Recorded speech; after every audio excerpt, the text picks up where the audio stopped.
Est-ce que le matériel en fait, que vous avez utilisé pour faire ce film existait déjà avant, ou est-ce que vous avez dû justement réadapter des choses, construire, inventer en fait des outils spécifiques pour pouvoir tourner dans cette forêt? Non, bah là, effectivement, on s'est aperçu très vite, là, vous en avez un petit aperçu, on pourrait en parler, mais on s'est aperçu très vite on allait devoir filmer dans les arbres, puisque c'est là qu'on avait envie d'être, de manière complètement intuitive. On s'est dit aussi que si on posait la caméra sur pied comme tout le monde, on ne ferait que des images qui n'avaient déjà été faites, donc ça n'avait pas beaucoup d'intérêt. En plus, l'idée du film, selon ce que m'avait raconté Francis, et ce qui moi m'avait fasciné là-dedans, c'était de passer du point de vue des arbres.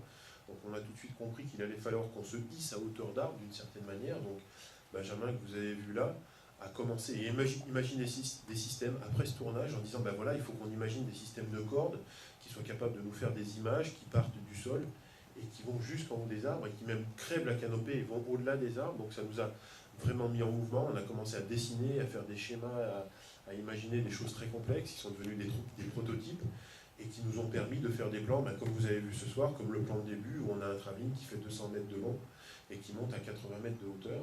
Voilà, on a été obligé de s'adapter puisque moi je me suis aperçu très vite, en particulier sur ce tournage, que rien n'était fait pour la caméra dans la forêt.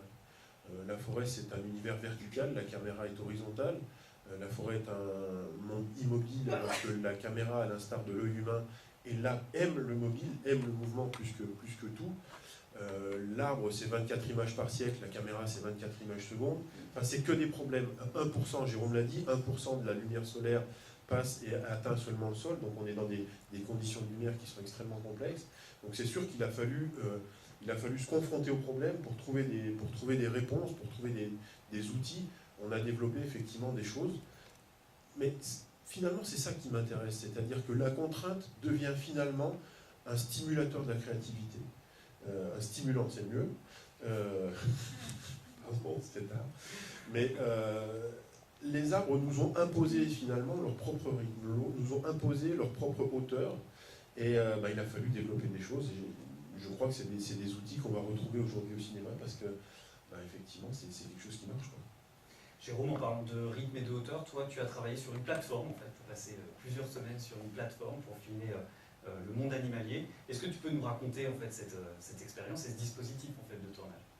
Alors le dispositif en tant que tel était relativement simple, c'est une plateforme d'1 mètre par 1,50 m avec des tubes en aluminium, etc., quelques cordes, ce qui me permettait d'installer la caméra et de pouvoir passer quelquefois plusieurs jours sur cette plateforme sans descendre, où j'étais à chaque fois accompagné par un cordiste qui assurait ma sécurité, parce que moi c'est pas ma spécialité d'être là-haut, donc après c'est au boulot des cordistes de monter là-haut, d'accrocher tout dans un arbre, etc. Donc moi mon boulot c'était de choisir ce qui pouvait être le bon arbre pour faire les bonnes images, et bon voilà, des fois je me suis trompé, mais plein de fois non. donc voilà, et en tout je sais pas, j'ai dû passer plusieurs semaines là-haut. Pas d'affilée, mais ouais, voilà. Et on est super bien. Ouais. Malgré les petites abeilles qu'on voit, qui ne sont pas tout le temps là, heureusement. Et celle-ci ne pique pas, il y en avait d'autres qui piquaient quand même. Hein. Mais voilà, on est à la lumière. Au Pérou, c'était complètement extraordinaire parce que chaque fois qu'on faisait une sortie, on voyait 4 espèces de singes, on voyait des jaguars tous les jours. Et puis là-haut, il y a une vie complètement fabuleuse, quoi.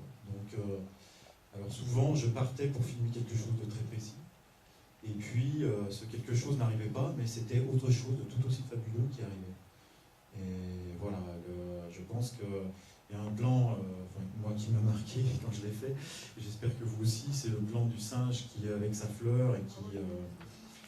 voilà, en fait, moi j'étais parti pour filmer des singes araignées qui venaient manger des fleurs, donc capotiers, fleurs rouges, etc. On avait remarqué ça en passant sur la rivière.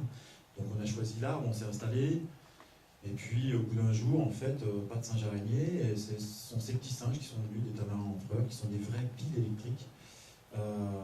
Et ils ne sont pas intéressés du tout aux fleurs, ils sont intéressés aux fruits, mais sans vraiment goûter, mais ça leur plaisait pas trop. Et puis au bout ils sont restés, je sais pas, une heure et demie avec nous, temps-là, il y en a 2 qui sont venus direct sur notre arbre. Ils sont passés à 4 mètres de nous, sur notre plateforme, on n'était pas cachés, rien. Et ils sont venus sur les fleurs de liane qui étaient à 10 mètres de nous, quoi. Et là, il s'est passé ce que vous avez vu. Et c'est bon, voilà, ça fait partie de ces instants magiques. Et bon, ben là, il faut être prêt, quoi. Il faut être prêt. Voilà, quand on parle de cinéma, il faut. Ces singes, c'était des piles électriques. Le plan que vous avez vu, c'est un plan au ralenti, en fait. Et j'ai vu qu'à vitesse normale, il se passait quelque chose d'assez intéressant, mais ça ne donnait pas du tout cette impression-là. Et donc, voilà, c'est le ralenti qui nous a révélé ça. Et voilà, c'était super. Donc voilà, c'était des surprises quasi quotidiennes, comme ça. Alors Luc, au-delà de ces conditions de tournage, il faut raconter une histoire au milieu de cette forêt. Comment t'es venue l'intuition, je dirais le désir, de raconter la forêt comme tu l'as fait dans ce film? Ça, c'est un long travail avec Francis, parce que dans les tout premiers repérages, effectivement, Francis me parlait d'une forêt primaire que lui voyait, mais que moi je ne voyais pas. C'est-à-dire que j'entendais, j'écoutais ses arguments, mais à la caméra, ça ne me racontait rien. C'est-à-dire que c'était un tout tellement complexe que je ne me voyais pas raconter cette histoire au cinéma. Je ne la comprenais pas moi-même. Enfin, intellectuellement, je comprenais, mais quand je me mettais à la place de la caméra, je ne comprenais pas. Et moi, je suis convaincu qu'au cinéma, pour aller toucher le grand public, ce qui était mon but ici, c'est vraiment raconter mes histoires. Parce que l'histoire est vecteur d'émotion, elle peut être vecteur de pédagogie, elle peut être vecteur de plein de choses. Et tout mon travail, ça a été d'interroger Francis encore et encore, des collègues à lui, des collègues scientifiques, pour dire mais où est-ce que passe mon fil narratif là-dedans. Et c'est vrai qu'il y a un moment donné, on a commencé à parler de biodynamique forestière, puisque ça s'appelle comme ça, et Francis m'a dit mais tu sais qu'il faut 700 ans à partir du moment où on coupe une forêt pour qu'elle se régénère. Et je me suis dit, ben voilà, là j'ai le début d'une histoire, puisque ce tout complexe, finalement, artificiellement, je vais le démonter, je vais le mettre en puzzle sur la table, et puis je vais le reconstruire devant les yeux du spectateur pour qu'il comprenne cette complexité incroyable qu'est la forêt. Puisque ce qui est pour moi le plus important dans la forêt, c'est cette relation extraordinairement complexe et équilibrée et dynamique entre les êtres vivants, entre eux. Et c'est ce qui fait que la forêt est primaire, c'est-à-dire qu'il y a un moment donné, il y a tellement de tensions entre toutes les créatures qui peuplent cette forêt, que tout ça vit en équilibre. Et ça va même au-delà, c'est-à-dire que c'est un équilibre dynamique. Vous l'avez vu avec la scène d'Heliconus et Passiflore, c'est-à-dire que cet équilibre est en permanence remis en cause par des créatures qui évoluent à toute vitesse pour essayer de prendre le dessus sur les autres. Et on rentre dans une logique on est dans un bouillonnement évolutif qui est absolument incroyable.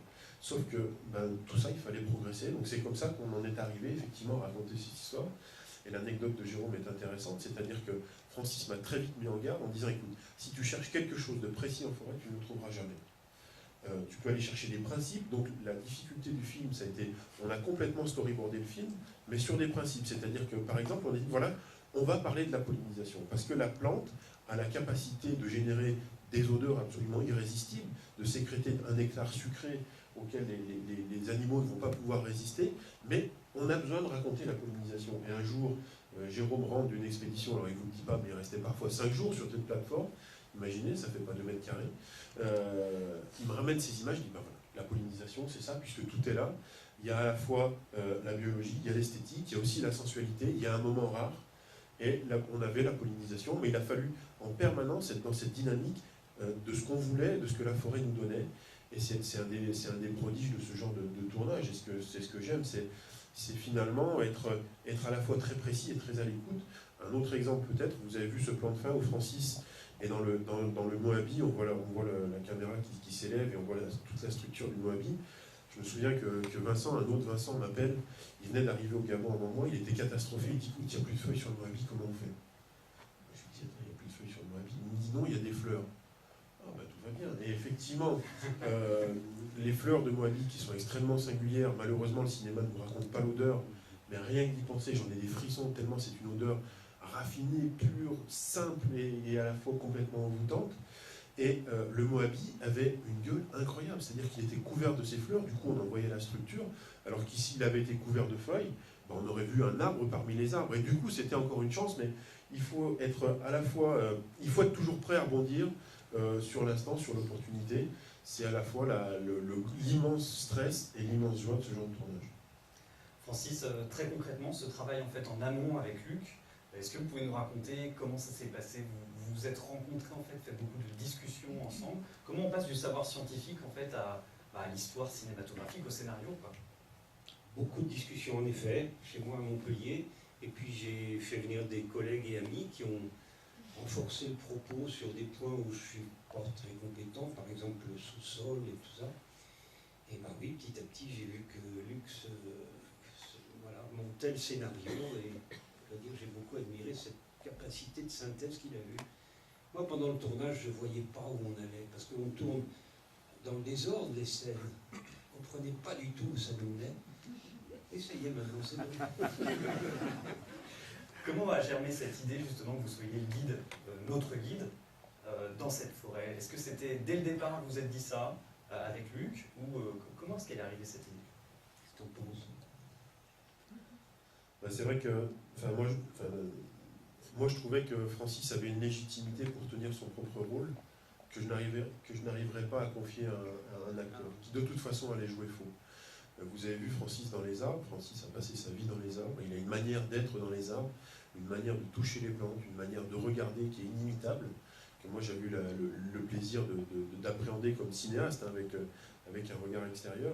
Et Francis a aussi cette capacité de dessiner que vous avez pu apprécier dans le film, avec ce trait inimitable, cette patte, cette manière de raconter les choses, à la fois de manière très objective mais aussi très sensible. Et c'est vrai que spontanément, Francis n'est pas quelqu'un de très acteur, on va dire. Ça lui a coûté à Francis, ce tournage. Je vous assure qu'il a été patient. Quand je lui ai dit, écoute Francis, il va falloir porter un costume, il va falloir te maquiller. J'ai senti que c'était pas gagné. Francis a enduré ça, parce que je pense qu'il a compris, mais effectivement c'est perturbant le cinéma, parce que le film il existe, et encore que dans la tête du réalisateur, et un jour on vous fait ça, un jour on vous fait ça, et vous savez que tout ça va former un tout, et que tout ça converge vers une idée finalement très précise. Et toute la difficulté, je pense, pour lui, ça a été de prendre patience, parce que c'est effectivement quelque chose de très abstrait, le tournage. Alors quelque chose de très abstrait, on va le voir dans la vidéo qui suit, troisième vidéo et dernière de cette aventure en forêt. On a vu que c'était un défi technique de réaliser un film comme celui-là, mais qu'il y a plein de petites contrariétés au quotidien qui viennent parfois compliquer un petit peu l'expédition cinématographique, si on peut dire. On va regarder cette vidéo et puis on prendra votre avis après.